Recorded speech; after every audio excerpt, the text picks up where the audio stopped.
안녕하십니까. 국민의힘 소상공인 대변자 최승재 의원입니다. 먼저 오늘 이 자리에 당장 생업도 팽개체 전국 각지에서 국회앞까지 모일 수밖에 없었던 우리 소상공인 자영업 외식업 여러분께 깊은 감사와 또 사죄의 말씀도 드릴 수밖에 없습니다.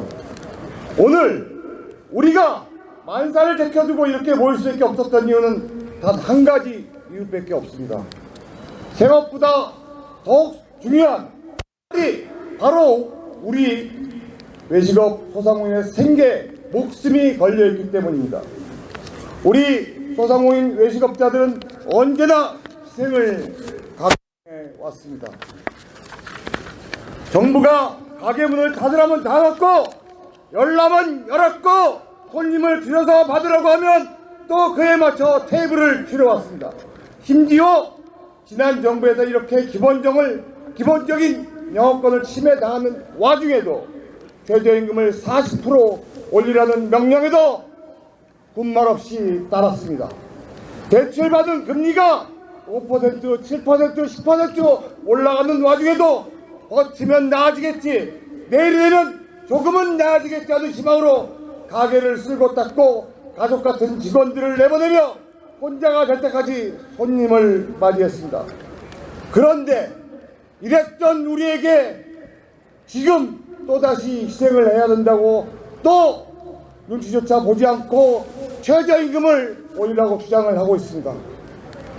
노동자의 대변을 자초한다면서 최저시급을 또 12,000원 이상을 올리자고 하고 있습니다. 현행되기 자그마치 25%나 오르자고 하는 금액입니다.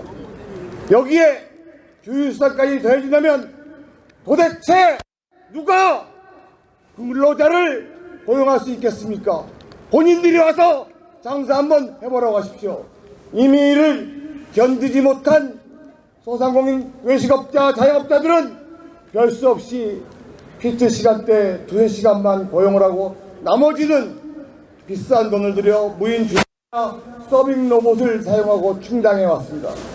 지불 능력도 업종별 특성도 고려하지 않은 무조건적인 최저임금력으로 경영계와 노동계 모두가 피해를 보게 되는 것입니다. 심지어 현장에서는 300만원, 400만원을 준다 해도 인력을 구할 수 없는 사상 초유의 인력난 시대가 오고 있습니다. 이러한 현상을 해결해줄 외국인 근로자 도입조차 온몸으로 막아서고 있는 것이 바로 누구입니까? 이뿐만이 아닙니다.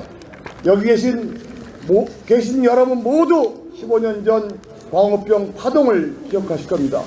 과학적 또 논리적 근거도 없는 선동으로 농가를 비롯해서 수많은 외식업자들은 엄청난 피해를 감내하여야만 했습니다. 당시 추산한 피해액만 해도 약 2조 원이고 그중 자영업자, 외식업자들이 입은 피해만도 6천억 원에 이른다는 분석이 나와 있습니다. 그런데도 불구하고 거대 여당은 또다시 처리수를 오염수로 뒤바뀌어 선동하면서 유언비어로 우리 자영업자들의 생계를 유린하고 위협하고 있습니다. 이번 후쿠시마 법인, 수산업자, 판매업자, 외식업자가 막대한 피해를 낸 것입니다. 당장 수산물 판매량이 급락한 것은 물론 수산물이 오염되는 근거 없는 왜곡된 으로 소금, 미, 기염, 긴 미역 등이 사재기해야 된다면서 물가 상승을 부추기고 혼란이 가중되고 있습니다. 누가 피해를 보게 되겠습니까? 누구의 생계를 위협하고 있는 것입니까? 하는 자영업자, 소상공인, 외식업 사장님들, 이제 더 이상 가만히 참고 있을 수 없는 지경에 이르렀습니다. 개혁을 이루어야 되는 데 동참해야 되고 우리의 주장을 강력하게 펼쳐야 합니다. 먼저 제대로 된 노동개혁이 있어야 할 것입니다. 거대 민주노총, 한국노총, 거대 대기업 노조들만을 위한 노동운동이 되어서는 안 될 것입니다. 우리는 이제 더 이상 가만히 있지 않을 것입니다. 또다시 외식업계를 무시한 최저임금의 일방적인 상승과 광우병 사태와 같은 일들이 반복된다면 우리는 더 이상 두고 보지 않을 것입니다. 오늘 이 자리에 애써서 생업을 뒤로하고 모여주신 여러분들과 함께 하겠습니다. 여러분들 정말 죄송합니다. 정치가 생업을 포기하게 만드는 이 현실이 정말 서글픕니다.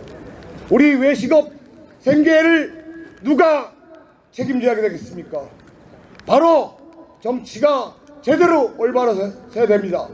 그래서 우리가 목소리를 내고 국민의 주권자로서 당당히 주장할 것입니다. 소상공인과 자영업자들이 고통받고 외식업자들이 힘들어지는 이런 사실에 대해서 더 이상 외면하지 않도록 함께하겠습니다. 감사합니다. 네, 한 번 부탁드리겠습니다.